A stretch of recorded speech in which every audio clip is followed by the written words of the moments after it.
Hola gente de YouTube, ¿qué tal estáis? Espero que bien. Bueno, hoy toca hablar de uno de los dioses nórdicos que más ganas tenía de hablar. Bueno, dioses nórdicos, realmente. Digo dioses nórdicos entre comillas porque no es que fuera un dios realmente, más bien era algo ahí intermedio. Así que sí, hoy toca por fin hablar de Loki. ¿Quién era realmente Loki? Aunque no era ni un dios de los ases ni de los vanes, convivía con ellos como uno más. Siempre la está liando, pero al final también es el que la suele arreglar todo. Hay veces que vive aventuras con los dioses, mientras que otras veces es quien les putea, y a veces les putea y luego lo arregla. Loki es una mezcla un tanto rara, y precisamente de eso vamos a hablar hoy, así que empecemos. Si no os importa.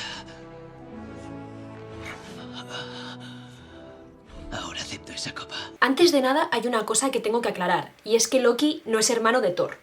Ni siquiera es un hermanastro, como se suele decir muchas veces, de que él era hijo realmente de los gigantes y fue adoptado por Odín y entonces vive como hermano de Thor. Esto no es así. Realmente Loki está hermanado con Odín, así que si tenemos que hablar de hermanos, se puede decir que es un hermano de Odín más que de Thor. ¿Sería entonces realmente el tío de Thor? Además, Loki está casado con Sigyn, con la que tuvo a Nari y a Vali. Pero sobre todo de Loki destaca un romance que tuvo con una etona, de los que nacieron los hijos que lucharían contra los dioses en el Ragnarok. Pero antes de hablar de los 3 hijos más importantes de Loki, detengámonos a hablar un poco del caballo de 8 patas que tuvo por hijo cuando Loki se convirtió en yegua. Un día llegó a Asgard un maestro constructor que dijo que podía hacer una muralla protectora para Asgard en solo 3 estaciones. Si conseguía cumplir esto, se llevaría a Freya, cómo no, y también al sol y a la luna. Los dioses no estaban realmente de acuerdo con este trato, pero Loki les convenció de que era una oferta única para conseguir esa muralla que realmente necesitaban.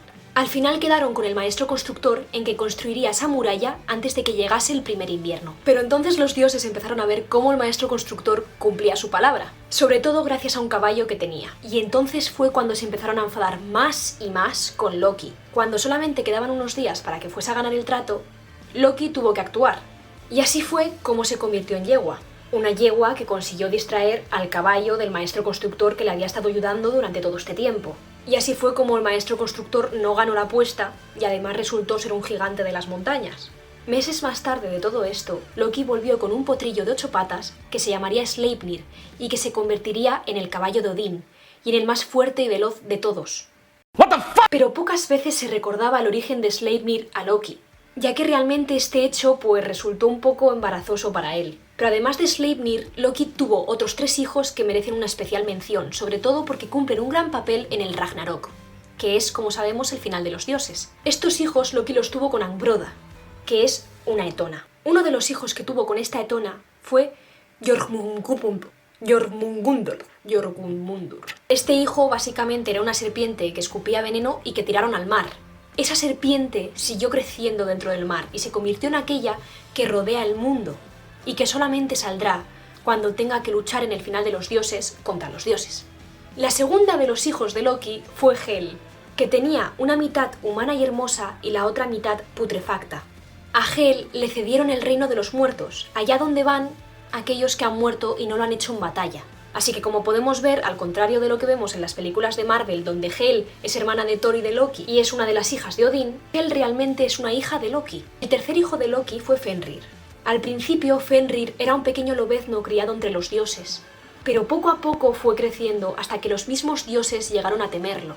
Así fue como planearon acudir a los enanos para que construyeran las cadenas más fuertes de todas, con las que poder encerrar al hijo de Loki. Una vez creadas estas cadenas, le propusieron un trato a Fenrir. Querían probar las cadenas con él, y comprobar así si él era el más fuerte de todos, e incluso podía romper las cadenas más fuertes jamás creadas. Pero Fenrir no se fiaba demasiado, pensando acertadamente que una vez le pusieran las cadenas, no le iban a liberar. Como promesa al dios Tyr, que tenía cierta confianza con el lobo, metió la mano entre sus fauces, de tal manera de que si esa promesa se incumplía, él perdería su mano.